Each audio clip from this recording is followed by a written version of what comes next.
Olá, você que me segue no Rodrigo Silva Arqueologia, que bom estarmos juntos aqui para o nosso bate-papo semanal sobre Bíblia, teologia, religião e assuntos afins. Se você não é inscrito no canal, por favor, se inscreva. Venha fazer parte dessa família do Rodrigo Silva Arqueologia. E o vídeo de hoje é diferente. O que eu vou fazer aqui? Eu quero dar um presente para quem ainda não é meu aluno no curso A Bíblia Comentada com Rodrigo Silva.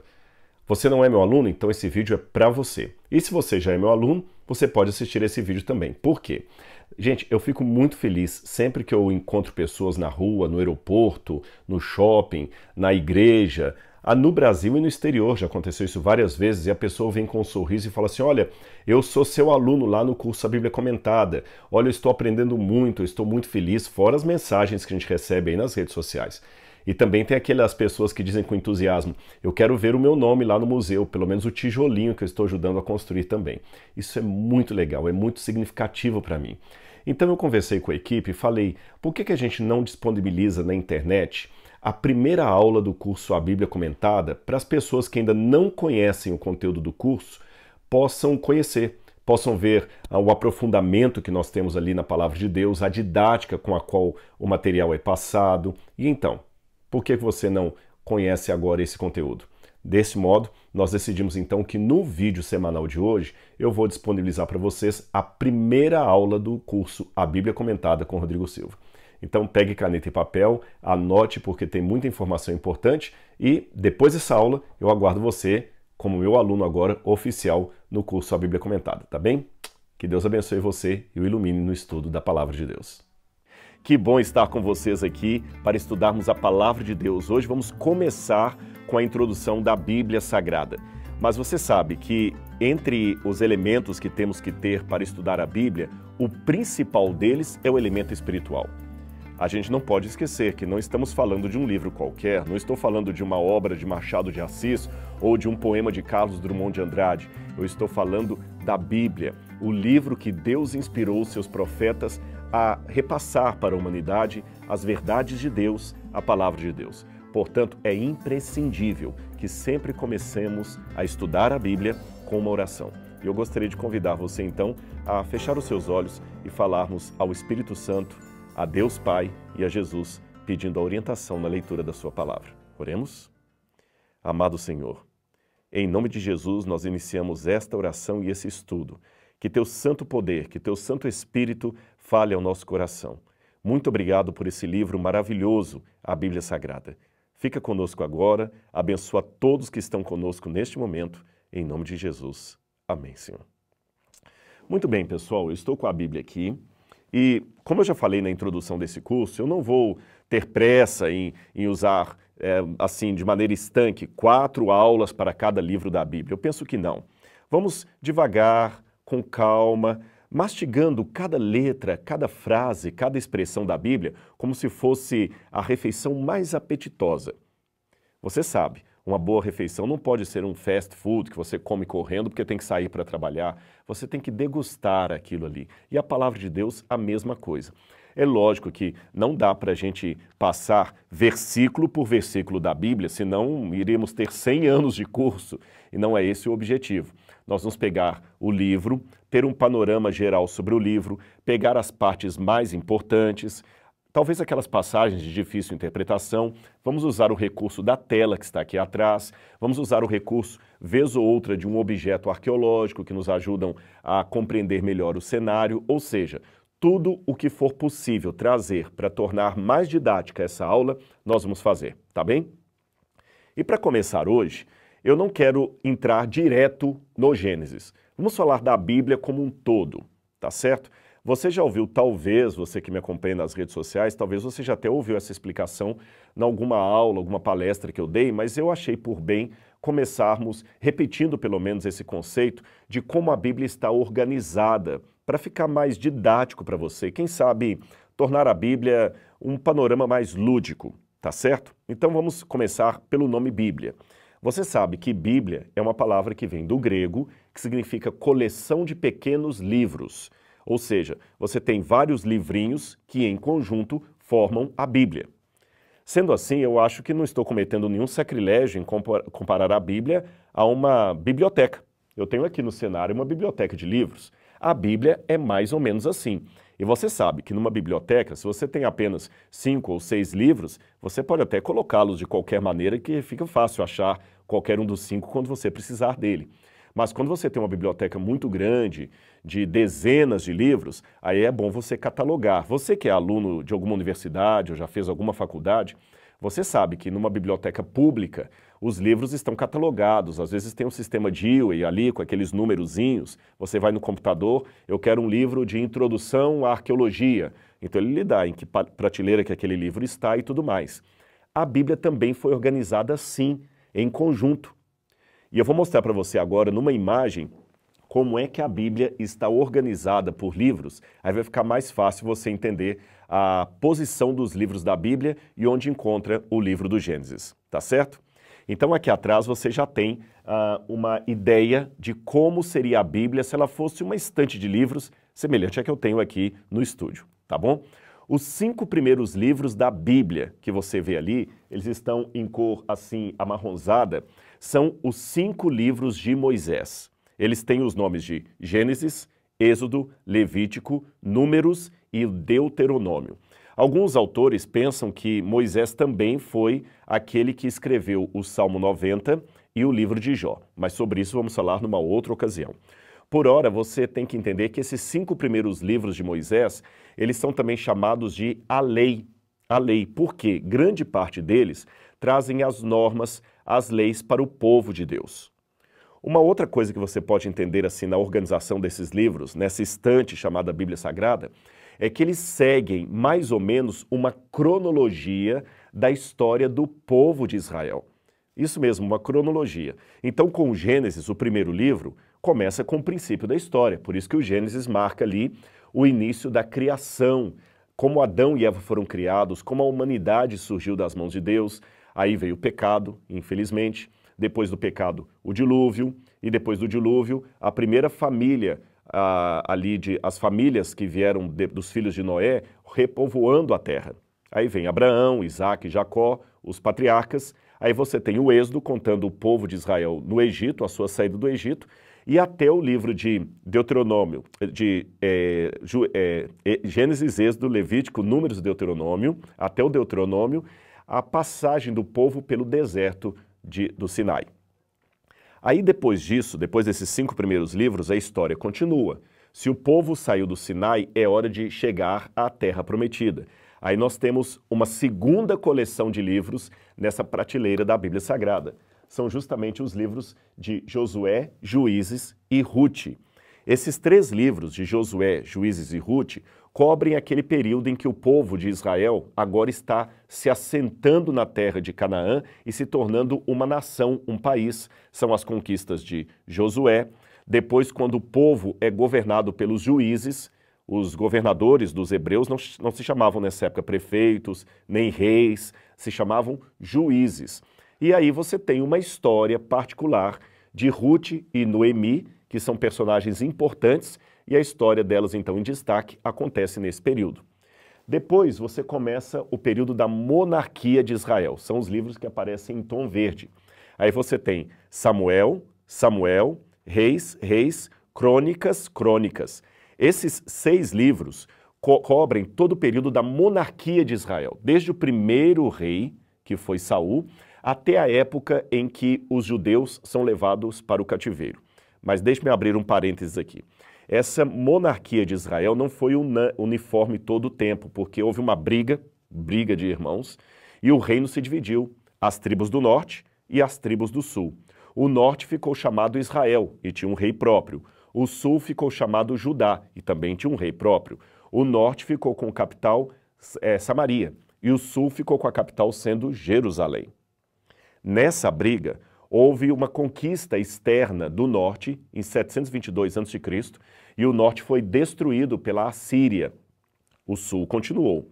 Aí veio Nabucodonosor, destrói Jerusalém, destrói o templo e, infelizmente, nós temos aí o fim da monarquia de Israel. Nesse período que marca o fim da monarquia de Israel, o povo fica 70 anos cativos em Babilônia. Na época dos persas, eles voltam para reconstruir a cidade de Jerusalém, o templo e as muralhas da cidade.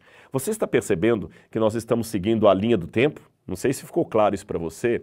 Nós começamos lá na criação de Adão, depois passamos pelo dilúvio, depois nós passamos por Noé, Abraão, Isaac, Jacó, o povo de Israel escravo no Egito, o povo de Israel 40 anos no deserto, o povo de Israel sendo comandado pelos juízes, o povo de Israel como uma monarquia, o povo de Israel destruído pela Assíria e pela Babilônia. Você notou como é uma cronologia?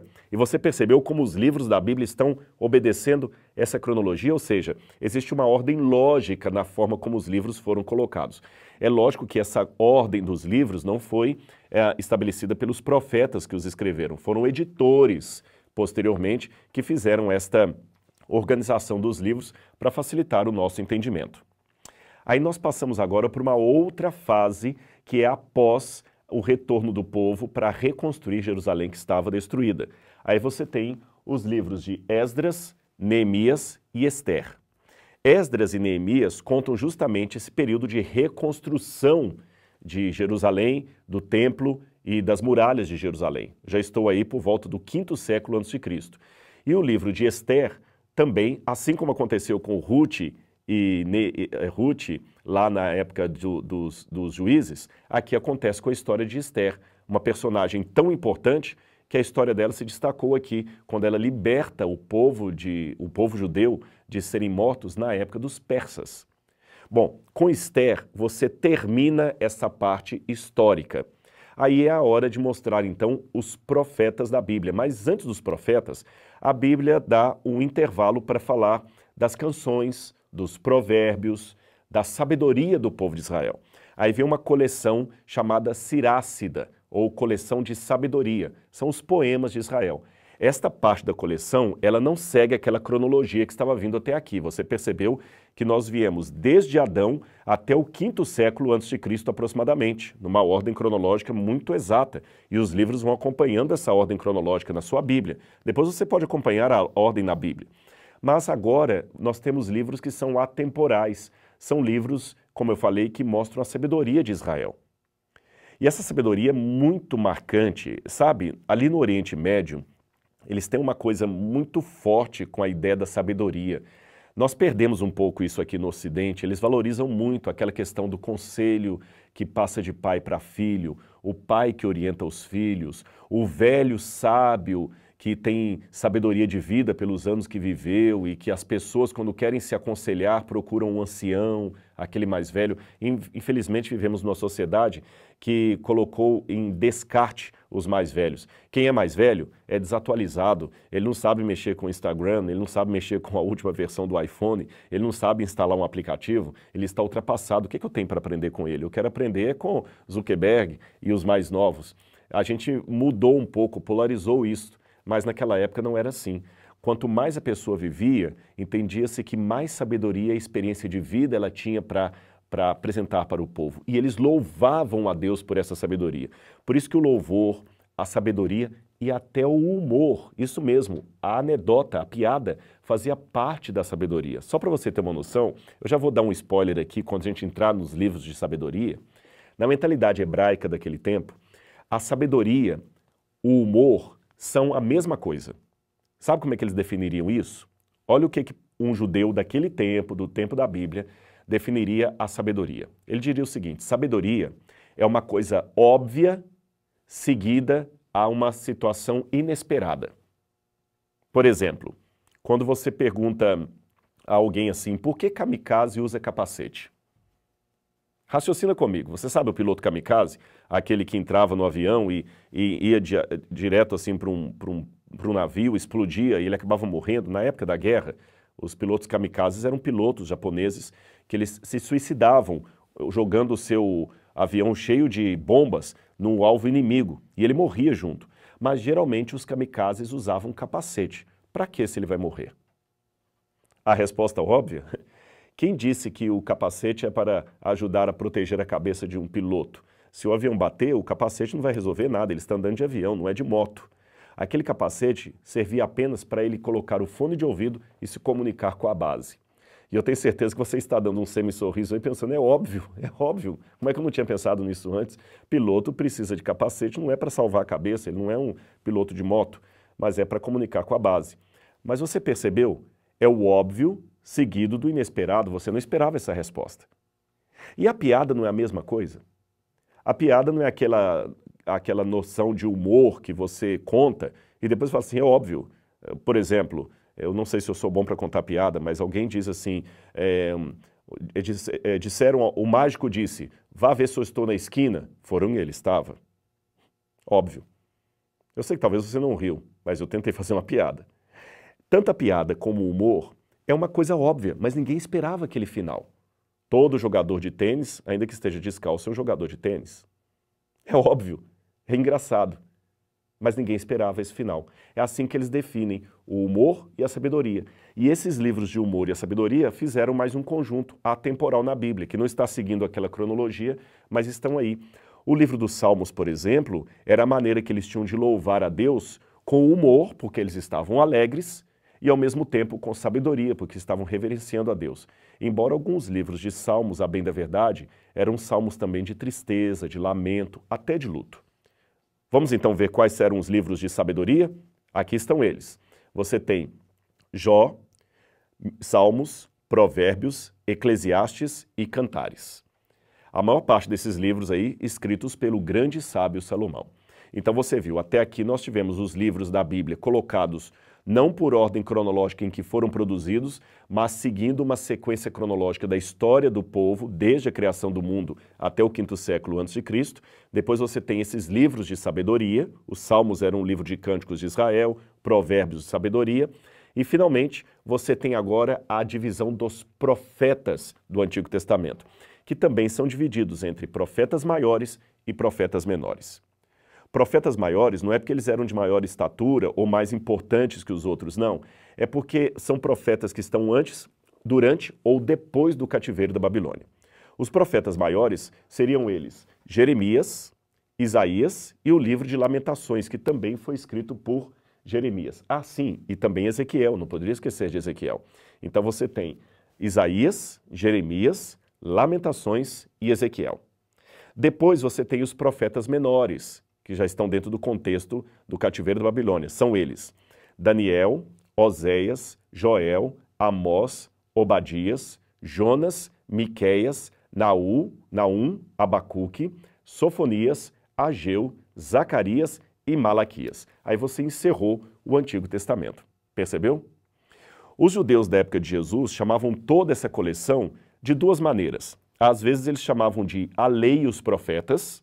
A lei seria os 5 primeiros livros de Moisés e os profetas seriam todo o restante. Às vezes eles chamavam de a lei, os escritos e os profetas. Por isso que os judeus usam uma abreviatura em hebraico para falar do Antigo Testamento, das Escrituras. Eles chamam de Tanar. Tanar significa Torá, a lei, Tanar. Naviim, os profetas, em hebraico, e Ketuvim, que seriam os escritos, Tanar, a abreviação da lei, escritos e profetas. Aliás, se você olhar no Novo Testamento, Jesus usa essa nomenclatura. Muitas vezes ele diz assim, nunca lestes o que está escrito na lei e nos profetas, porque a respeito dele estava escrito na lei, nos profetas e nos escritos. Você encontra isso no Novo Testamento. Agora, já que eu falei do Novo Testamento, ele também está dividido de uma forma lógica. Então vamos lá. Como o Novo Testamento começa com o evento de Jesus, isso diferencia o Antigo do Novo Testamento. Quando você pega a sua Bíblia, mais ou menos aqui no meio, o que está daqui para trás, o Antigo Testamento, foi escrito antes de Jesus. O que está daqui para frente, o Novo Testamento, depois de Jesus. Então, assim, nós começamos o Novo Testamento. Vamos ver na tela? Aqui você tem Mateus, Marcos, Lucas e João, os 4 evangelhos que contam a história de Jesus, seu ministério, seus ensinos. Na verdade, alguns nem gostam de chamar os evangelhos de biografias de Jesus, mas de um querigma, uma proclamação sobre Jesus, embora se tratem de uma narrativa autêntica, histórica. Depois de Jesus, você tem o período de formação da igreja cristã. Aí entra um livro isolado que conta a história da igreja, especialmente com ênfase no ministério de Paulo. Eu estou falando do livro de Atos dos Apóstolos. Você vê que ele aparece isolado aí um pouco depois dos evangelhos. Aí, a outra parte do Novo Testamento é grandemente composta de cartas, cartas ou chamadas epístolas, que eram escritas. E aquele que escreveu o maior número de cartas preservadas no Novo Testamento foi o apóstolo Paulo. E as cartas que ele escreveu e que aparecem aí são Romanos, Coríntios, Gálatas, Efésios, Filipenses, Colossenses, 1ª e 2ª Tessalonicenses, e depois você tem Timóteo, Tito e Filemon. A carta aos Hebreus, ela já é um pouco problemática. Em primeiro lugar, porque ela não tem características de ser uma carta. Eu me lembro de um professor no seminário que foi dar para a gente aula de Hebreus, era o padre Johann Konings. E ele dizia o seguinte: a primeira coisa que aprendemos da epístola de Paulo aos Hebreus é que não era de Paulo, não era epístola e não era aos Hebreus. É que, na verdade, esse nome Epístola de Paulo aos Hebreus, embora seja um nome que muita gente conhece, foi dado posteriormente. Nós não temos certeza de quem escreveu o texto de Hebreus. Ele também não tem características de ser uma carta, uma epístola. Parece mais uma pregação que alguém anotou, um ensino. Mesmo que não seja de autoria de Paulo, o conteúdo é paulino. Alguns pensam que talvez foi Apolo que escreveu as anotações do ensino de Paulo. É difícil precisar. O mais importante é que é um texto inspirado e que está na Bíblia Sagrada, mas por isso foi retirado ali das epístolas de Paulo e colocado nas epístolas gerais, tá bom? Então nós temos ali Hebreus. E depois de Hebreus vem outras cartas escritas por autores que não o apóstolo Paulo. São eles: Tiago, que foi um dos primeiros líderes da igreja, o primeiro líder da igreja cristã, ele é mencionado no livro de Atos dos Apóstolos. Depois de Tiago você tem Pedro, 2 epístolas de Pedro, 3 de João e uma de Judas, que não é evidentemente o Judas Iscariotes, é o Judas, irmão de Jesus. E o último livro, também colocado em destaque e separado das epístolas, o livro do Apocalipse, que traz revelações importantes sobre a trajetória profética do povo de Deus até a volta de Jesus. Bom, agora deu para você ter um panorama completo do que seria a Bíblia. Pode parecer um pouco prolixo, mas eu acho melhor a gente começar assim devagar, porque é muito bom você não apenas ir direto ao texto, mas compreender o contexto no qual aquela expressão da Bíblia, aquela parte foi escrita. Por isso que eu me preocupei aqui em gastar um bom tempo das aulas, primeiro preparando você para o que você vai encontrar, tá bom? Agora eu quero mostrar algo importante para você aqui. Deixa eu só beber um pouquinho d'água. Aliás, um conselho que eu dou para você que está em casa: beba muita água. Quando você for assistir a aula aqui, nós teremos geralmente as aulas de 45, 50 minutos. Traga uma garrafinha d'água, beba água. A água é vida e o nosso corpo é templo do Espírito Santo. Então, se você não beber pelo menos 2 litros de água por dia, você já está doente. Então vamos valorizar o corpo que Deus nos deu, o templo do Espírito Santo. Isso também é uma forma de louvor, é uma forma de doutrina. Está na Bíblia. Agora eu quero mostrar para vocês aqui uma coisa muito interessante. O mais antigo texto copiado do livro do Gênesis. Você vai ver aí agora na sua tela esse texto que está aí. Esse é o mais antigo texto do livro do Gênesis. Ele foi copiado cerca de 100 anos antes de Cristo. Sabe o que mais me fascina? Em primeiro lugar, é o lado da emoção. Eu vi pessoalmente esse texto com os meus olhos numa exposição em Israel. E o curador dos manuscritos do Mar Morto, esse texto foi encontrado no Mar Morto, entre os textos ali, os famosos manuscritos do Mar Morto, em Herbert Qumran. O curador desses manuscritos, o Dr. Adolfo Reutemann, é um amigo pessoal meu, já esteve no UNASP dando cursos aqui 2 vezes no Brasil. Aqui no Brasil ele teve umas 3 vezes, no UNASP 2 vezes. Uma pessoa muito simples, muito bacana, muito acessível. E é muito importante, eu vejo a emoção dele de trabalhar com esses manuscritos. E alguns eu tive a oportunidade de ver pessoalmente. É lógico, ler esses textos, você tem que estar muito bem treinado no hebraico, porque é uma letra manuscrita, não é aquele hebraico bonitinho que nós temos ali impresso na Bíblia em hebraico, principalmente com os pontinhos colocados pelos maçoretas. Mas quando é um texto hebraico que você já conhece, aí fica mais fácil você ler ali. Esse é o meu caso, tá certo? Eu não sou um especialista em língua hebraica. mas eu consigo ler ali, a primeira parte está rasgada, mas a outra você consegue ler Shamayim, Elohim, veja o trecho de Elohim, et Hashamayim, et Haaretz. É possível ver ali o Haaretz bem ali na frente, olha. É muito fácil de ver. Haaretz é a última palavra que está na primeira linha que aparece aí para você. A primeira linha do Gênesis. Ali está escrito em hebraico justamente: no princípio criou Deus os céus e a terra. Então eu tenho uma dupla emoção aqui. Vou falar com vocês qual é. A primeira é eu poder ler ali e identificar a mesma leitura que eu tenho na Bíblia em hebraico que é produzida hoje e na Bíblia que eu tenho em português na minha mão aqui. Só que com uma diferença. Eu estou lendo o mesmo texto aqui, copiado há 2100 anos. É muito emocionante. Sabe, eu não posso esconder isso de você. Deu um brilho no coração estudar essas coisas. Eu fico pensando, como era o rosto da pessoa que escreveu aquilo ali? Seria ele um velho? Seria um jovem? Que horas ele escreveu esse texto? Em que condições ele escreveu ali no sol do deserto? E 2100 anos depois eu posso ler esse texto. Então tem essa emoção de arqueólogo. Mas também existe uma emoção de crente. Sabem qual é? Eu vou contar para você uma coisinha. Nós não temos os originais da Bíblia. Por exemplo, eu não tenho o original do Gênesis. Então nós temos apenas cópia de cópia de cópia de cópia. E a cópia em hebraico mais antiga que nós possuímos da Bíblia datava do ano 970 depois de Cristo. Ou seja, eu estou falando da Idade Média. Agora imagina, na Idade Média você tinha essa cópia de 970 depois de Cristo do Gênesis.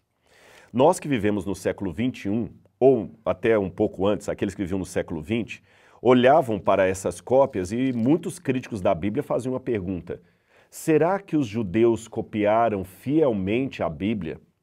Porque vejam bem, considerando, como eu vou falar daqui a pouquinho, que o autor do Gênesis seja Moisés, o Gênesis teria sido escrito no século XV a.C., no século XV.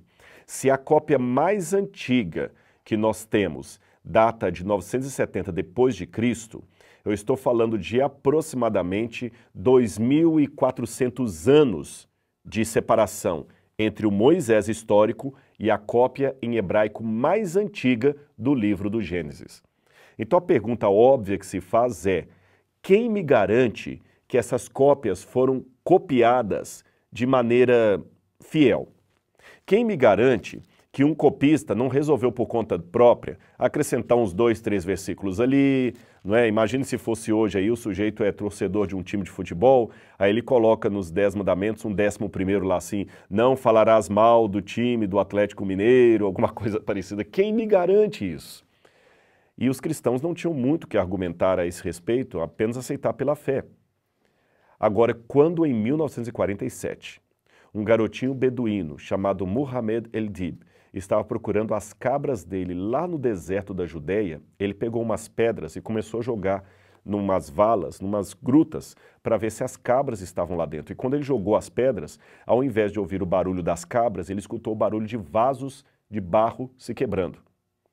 Ele chamou o irmão mais velho, eles desceram por uma corda e viram que lá no fundo havia uns vasos em cilindro, mais ou menos dessa altura assim, e quando abriram os vasos, lá estavam cópias de uma grande literatura judaica, alguns livros da Bíblia, outros textos dessa comunidade que viveu ali no deserto. Enfim, depois os arqueólogos encontraram 11 cavernas, muitas delas com cópias de livros da Bíblia datados de até 270 anos mais antigos do que o nascimento de Jesus.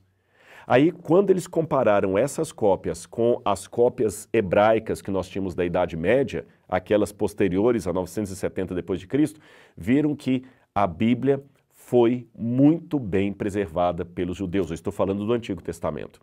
E o livro do Gênesis, que é o que me interessa aqui, está copiado de maneira tal qual aquele livro que foi produzido na Idade Média. Em outras palavras, agora vem a minha emoção de crente também. Eu percebo por essa descoberta arqueológica que Deus não apenas inspirou a Bíblia, mas Ele também conservou aquilo que Ele inspirou. Gente, isso é maravilhoso, não é mesmo? Então você vê aí uma cópia do Gênesis datada de aproximadamente 100 anos antes de Cristo. Agora, já que eu falei do autor, vamos a ele, Moisés. Aí você tem o quadro de Moisés de Michelangelo.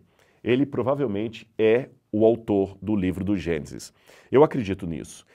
Jesus considerou Moisés o autor do Gênesis. A tradição judaica e a tradição cristã mais antiga sempre consideraram Moisés o autor do livro do Gênesis e dos documentos que se seguem.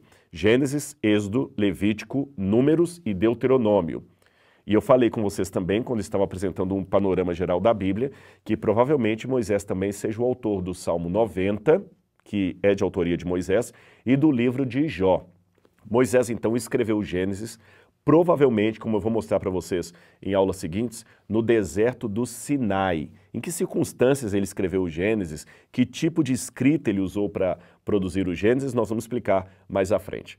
Agora, é lógico, também vou em aulas futuras explicar para vocês, existiu na Alemanha, especialmente a partir do século XVIII, XIX, uma leva de teólogos europeus, não somente alemães, principalmente alemães, mas também de outros países, que começaram a colocar em dúvida a autoria mosaica do Pentateuco. Pentateuco são os primeiros 5 livros da lei de Moisés. Esse nome Pentateuco é do grego. Penta, 5, né? Penta, 5. Pentágono, 5 lados, né? Então, Pentateuco. 5 prateleiras. Teukos seria prateleiras, porque acreditavam que antigamente os livros de Moisés ficavam em 5 prateleiras, então receberam o nome de Pentateuco, ou Torá, ou lei, que é a mesma coisa, ou lei mosaica, que é a mesma coisa.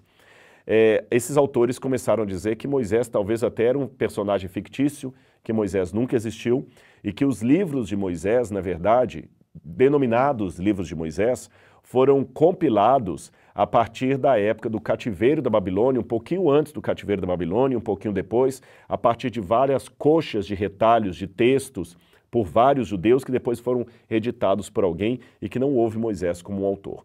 Eu discordo disso, eu ainda trabalho com aquela tradição judaica e cristã de que esses livros, e vamos falar especificamente do Gênesis, são de autoria de Moisés. Nós vamos discutir mais isso à frente. Agora, já que eu fiz uma breve menção aqui para vocês sobre a forma como Moisés escreveu, vamos raciocinar comigo um pouquinho. Que escrita Moisés deve ter usado para produzir o livro do Gênesis?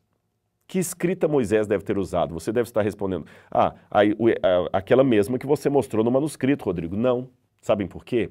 Aquelas letras hebraicas que eu mostrei naquele manuscrito antigo do Gênesis, aquelas letras ali são do ano 100 a.C. e elas só foram apropriadas pelos judeus depois do cativeiro da Babilônia. Antes do ano 600 a.C., os judeus não usavam aquele tipo de letra, não usavam. Essa é a primeira informação, a primeira dica para você. Então Moisés não pode ter escrito com aquelas letras. Se Moisés não escreveu com aquelas letras, com que letras Moisés escreveu? Bom, aí eu já tenho que contar para você uma outra coisa sobre a história da escrita.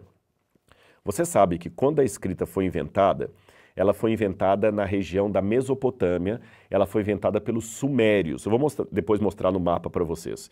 A Suméria, ela fica ali naquela região entre rios, daí o nome Mesopotâmia. Meso, no meio. Potamos, rio. Então, entre rios. Hoje é a região do Iraque. Ali na região da Mesopotâmia surgiram as primeiras civilizações da humanidade. Ali foi inventada a roda, ali foi inventada a cidade, ali foi inventada a cerâmica, ali foi inventada a matemática, ali foram inventados os números, ali foi inventada a escrita. Olha que incrível. E as primeiras formas de escrever que o ser humano inventou ali eram chamadas de ideogrâmicas. Ideogrâmicas, que são formas ideogrâmicas. Eles viam, por exemplo, o sol e desenhavam o sol. E o desenho era o sol, só isso. Então, quando ele queria dizer do sol da manhã, ele desenhava um sol, colocava uma montanha no horizonte, era o sol, e acabou. Era uma ideia ideogrâmica, ou seja, o grama, a escrita, representava uma ideia. Depois, a escrita evoluiu para pictogrâmica. O que era pictogrâmica? É quando o símbolo não representa apenas uma ideia, mas um som. Seria mais ou menos como se eu fizesse assim, eu desenho um sol, o sol, E desenho também um dado, desse dado de joguinho de banco imobiliário. Aí você desenha o sol, o dado, e você tem a palavra soldado. Estou explicando de uma maneira bem simplificada para você entender. Esse tipo de escrita já é chamado de pictogrâmica, onde eu pego o som daquele objeto e o transformo numa sílaba. Aí você tem a outra evolução da escrita, que é a escrita silábica, onde eles começam a criar símbolos para representar o som de sílabas. Então, diferente de nós que escrevemos com letras, aquelas pessoas da Suméria escreviam com sílabas. Cada sinal fonético que ele colocava era uma sílaba diferente. Então você lê assim, ó, Lugalabukuduriuzur, Lulu. Assim que você lia, você ia lendo silabicamente, e não como a gente lê juntando as letras. Agora que você já sabe disso, vamos aprender mais uma outra coisa da evolução das escritas. A segunda forma de escrita da humanidade, gente, isso foi muito antes dos chineses, viu? Foram os egípcios. Os egípcios também inventaram uma escrita que a gente chama de escrita hieroglífica, aquela que tem a carinha de um bonequinho, um homenzinho, uma pirâmide, um passarinho. Você vê nesses desenhos de pirâmides, de múmia, essas coisas todas. A escrita hieroglífica. A escrita hieroglífica, ela era uma mistura das três coisas, de pictogrâmico, de silábico, de ideogrâmico, era uma mistura de tudo na escrita egípcia, tá bem? Agora, vamos ver, quando Moisés escreveu o Gênesis, no 15º século a.C., a rigor, ele tinha dois tipos de escritas que ele podia lançar mão para produzir o livro sagrado. Olha aí na tela e você vai ver quais eram esses tipos. Você vê aí um homem simbolizando Moisés e na parte superior você tem a escrita cuneiforme, aquela escrita que eu falei que começou lá na região da Mesopotâmia. E na parte de baixo você tem a escrita hieroglífica. Perceba que ela é feita de vários desenhos, ela é até mais complexa que a escrita anterior. Essa escrita chamada cuneiforme tem esse nome que foi um apelido dado pelos arqueólogos modernos. Esse nome cuneiforme vem do latim cuneus, que significa cunha. Sabe cunha, quando você pega e faz uma cunha numa madeira, alguma coisa assim?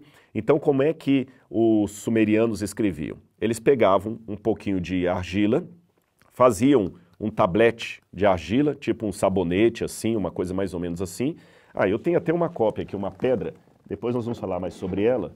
Esse aqui é o épico do Gilgamesh. Depois eu vou falar mais sobre ele para vocês, tá bom? Você está vendo aqui, ela está fragmentada, ela está quebrada, e você tem aqui várias inscrições, tá vendo? Eles pegavam literalmente uma caneta e faziam cunhas na argila, ainda um pouquinho macia, e essas cunhas viravam as sílabas que eu falei com vocês, e eles depois poderiam ler aqui tratados, leis, podiam ler poemas, podiam ler até textos sagrados. Então Moisés poderia eventualmente usar esse tipo de forma de escrever para produzir o livro do Gênesis. Ou ele podia também usar aquela linguagem que lhe era mais comum, mais peculiar, que era a língua hieroglífica. Essa era mais desenhadinha porque os egípcios inventaram o papel, o papiro, a partir de uma planta. Então, enquanto os sumerianos escreviam em argila, em tabuletas de argila, os egípcios escreviam em papel. Ora, olha essa passagem da Bíblia aqui. Atos, capítulo 7, versículo 20. Eu vou ler para você. É um depoimento de Estevão sobre Moisés. Atos, capítulo 7, versículo 22. E Moisés foi educado em toda a ciência dos egípcios e era poderoso em palavras e obras. Moisés era poderoso em palavras e obras, ou seja, Moisés era um homem culto. Ele estudou na maior universidade que havia daquele tempo, que era a Universidade Egípcia, ali dos faraós. Ele estudou junto com a família faraônica. Então Moisés saberia se expressar muito bem em escrita hieroglífica. Você sabe, mesmo a gente que tem a oportunidade de conhecer um pouquinho, ainda que de maneira rudimentar, outros idiomas, é muito mais fácil você se expressar numa palestra ou num texto na sua própria língua. É muito melhor. E como Moisés foi educado na língua egípcia, era mais fácil ele se expressar escrevendo em egípcio, tá certo? Ou então, se ele quisesse que o material dele se tornasse mais mundialmente conhecido, na língua dos sumerianos. Sabe por quê? Se ele se expressasse em egípcio, era mais fácil para ele.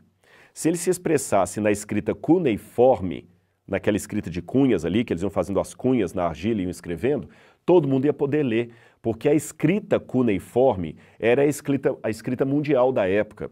Hoje, você sabe que se você souber falar inglês, você pode ir para a Rússia que você não passa aperto. Sempre tem alguém que fala inglês. Você vai pegar um avião para Singapura e lá você vai ter letreiros na língua deles e também em inglês. Ou seja, o inglês hoje é a chamada língua franca, a língua mundial. Naquele tempo, eles usavam a escrita, a escrita cuneiforme.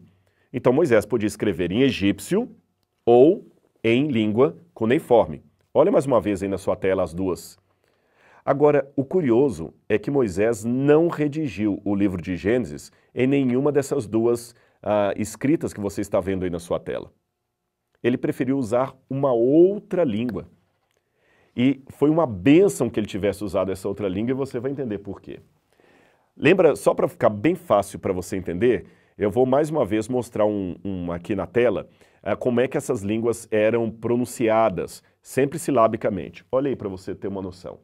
Em cima você tem os sinais cuneiformes e você tem um trechinho em língua acadiana, que se lê Li Shanum Acaditum, Li Shanum Acaditum, traduzindo idioma acádio, do acádio, o idioma acadiano. É isso que está escrito aí.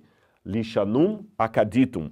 Mas você percebeu que eles escrevem sempre assim, cada sinal gráfico desses é uma sílaba.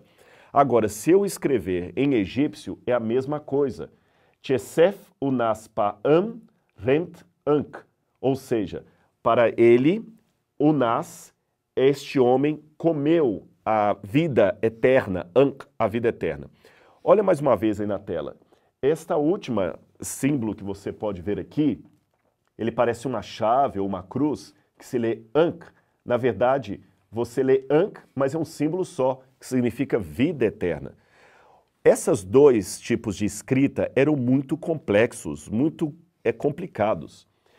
O Gênesis, como eu falei, hoje está grafado dessa maneira em hebraico, que é uma língua alfabética, como a que nós usamos hoje, mas eu já falei com vocês que não foi dessa forma que Moisés escreveu.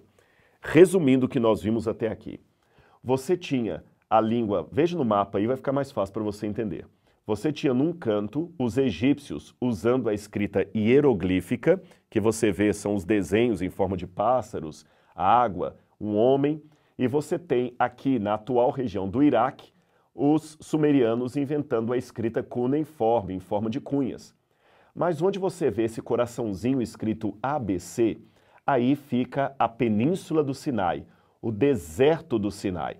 Acima você tem o Mar Mediterrâneo, abaixo você tem o Mar Vermelho. Nessa Península do Sinai, nesse deserto, um grupo de trabalhadores, talvez pastores de ovelhas ou provavelmente mineiros, não originários de Minas Gerais, como eu, mas pessoas que trabalhavam em minas ali no deserto do Sinai, resolveram, por alguma razão que nós desconhecemos, criar uma língua própria deles, mais simplificada para se expressar. É o seguinte, é que como aquelas pessoas ali eram mais provincianas, mais simplórias, eles não tinham condição de escrever na sofisticada língua dos egípcios, no hieroglífico, nem também na língua cuneiforme. Eles não tinham tanta terra assim para fazer barro, ali era deserto, não dá para fazer tanto barro assim para fazer tabletes de argila. O papiro também era caríssimo e eles não tinham condição de ficar fazendo todos aqueles desenhos minuciosos dos egípcios. Mas eles queriam também, de alguma maneira, se comunicar através da língua. Então aqueles que moravam ali no deserto, como eu falei, provavelmente trabalhadores de minas ou trabalhadores que trabalhavam como pastores de ovelhas, criaram uma escrita muito rudimentar, simplificada, que eles praticamente copiaram dos egípcios. Eu vou explicar para você como é que eles fizeram. Eles olharam para os egípcios e falaram assim, vamos criar uma forma de escrever mais simples que os egípcios? E assim eles fizeram. Foi encontrada ali na região algumas inscrições que você vai ver aí no quadro. E o Ad-el-Ol, eles encontraram esse bonequinho aí, que na verdade não é apenas um desenho rupestre, é uma forma de escrever apropriada pelos moradores do deserto do Sinai. Acima também você tem ali como se fosse uma onda, depois como se fosse o desenho de um boi, um homenzinho sentado, um desenho de um quadrado. Esta aqui é a forma simplificada que os habitantes do deserto do Sinai usaram para escrever, para se comunicar por escrito. Em El Hadim também, em Serabit, eles encontraram também esse tipo de escrita ali, apropriada pelas pessoas que moravam na região do Sinai. Agora, olha que curioso, e com isso eu já vou fechando a aula de hoje. Olha como Deus trabalha, gente, como Deus é maravilhoso. Essa forma primitiva das pessoas ali escreverem foi a que deu origem à escrita alfabética. Aquela escrita que nós usamos até hoje. Olha que curioso. A escrita alfabética começou porque pessoas simplórias não no sentido de com pouca capacidade mental, porque às vezes a pessoa é simples, ela é provinciana, mas é um gênio. Você sabe que às vezes você encontra na periferia uma criança, um jovem, às vezes com a capacidade de um Einstein. O que ele talvez não teve foi a oportunidade de Einstein de estudar. Mas há muitos gênios em todo lugar do mundo. Agora raciocine comigo. Aquelas pessoas simples, devido à sua simplicidade, queriam também se comunicar por escrito. Mas eles pensavam, bom, nós não temos chuva aqui, estamos no deserto. Então não tem como fazer barro para fazer as tabuinhas em cuneiforme como eles fazem lá na região da Suméria. Não temos dinheiro para comprar papiro, muito menos condição de fazer todos aqueles desenhos elaborados dos egípcios. Então vamos pegar a escrita egípcia e vamos simplificar de uma maneira mais simples para uso doméstico. Sabe aquele negócio só para a gente usar aqui em casa mesmo? E assim, simplificando a escrita egípcia, eles criaram a escrita alfabética. Aí, quando você vai lendo a história de Moisés, houve 2 vezes na sua vida que Moisés foi parar na península do Sinai. Olha de novo aí a imagem na tela e eu vou explicar para você. Essa parte verde que você está vendo, formando um triângulo e descendo em forma de rio até a letra W, é o rio Nilo. Aqui é o Egito. Moisés fugiu daqui, num primeiro momento, depois que ele matou o egípcio, e foi para a península do Sinai, onde está essa letra S. Aqui na península do Sinai, onde é o deserto de Midian, Moisés ficou escondido durante 40 anos porque ele havia matado um egípcio.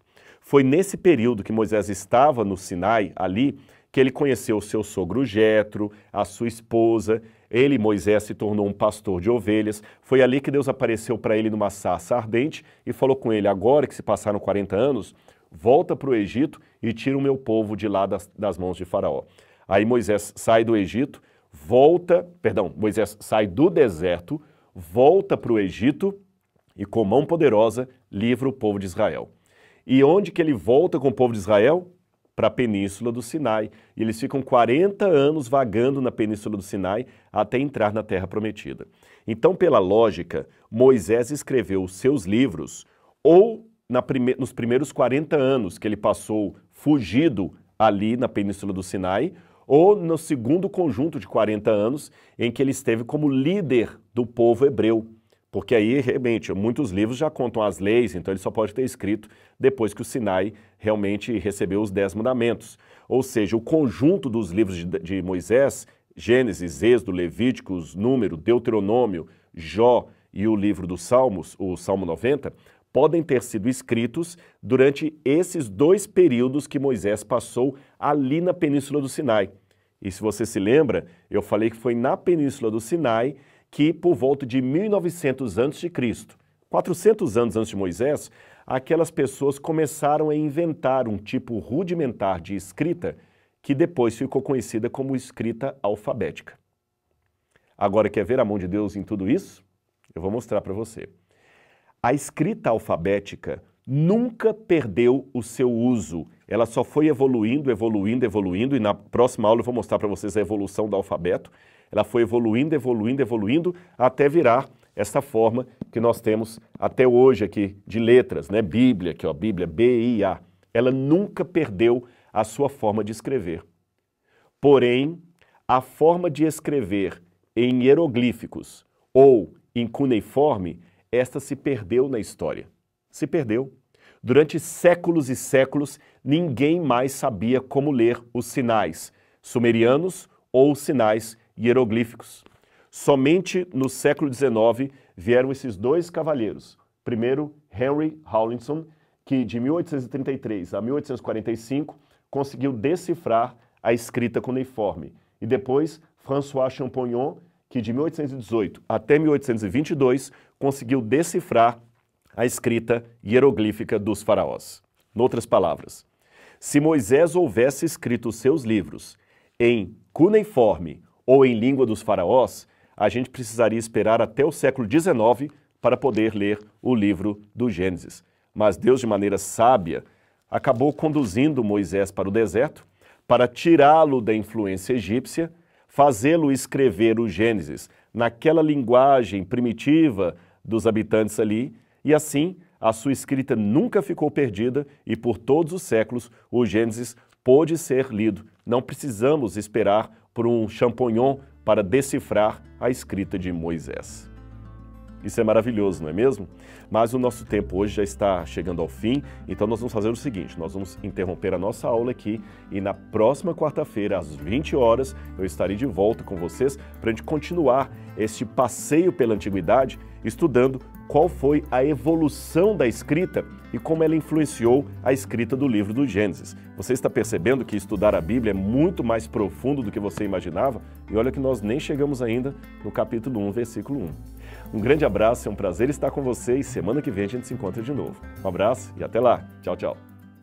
E então, você gostou desse conteúdo? Ele foi instrutivo para você? Saiu com um gostinho de quero mais? Então é simples, eu vou deixar para você aqui agora, no final desse vídeo, na descrição do vídeo, um link onde você pode clicar ali e fazer a sua inscrição no curso A Bíblia Comentada com Rodrigo Silva.